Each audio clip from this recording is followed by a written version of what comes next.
போரின் நடுவிலே 234 தொகுதியிலும் விஜயினுடைய தாவேகா தோல்வி அடைகிறது. தலைவன் மாறிலே கூட்டம் சேர்த்துட்டா அது ஓட்டா மாறாது. ஒருவன் பசிக்கன 234 இல்ல 10 கூட முடியாது தனியா நின்னா. வேட்டை தூக்குது உங்களுடைய அடுத்த படத்திற்காக காத்துக்கிட்டு இருக்கிறங்க விஜய். நரிகள் கூட்டமோ அரசியல் அப்படியே முதல்வராயிட்டு வழியில் கிடக்குது.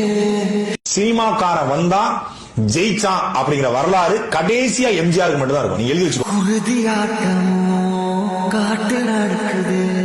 ரெண்டு நிறுவனம் என்ன சொல்லுது, அவர் தான் முதலமைச்சர். இப்ப இது எவ்வளவு பெரிய காமெடின்னு மக்களுக்கு தெரிஞ்சிருச்சு. வாடைகள் 100 வந்து போதவில்லையே. உன் பேரையே முழுசா உன்னால சொல்ல முடியாது. சொன்னா பாதி பேர் ஓட்டு போட மாட்டான். சி ஜோசப் விஜய் எனும் நான்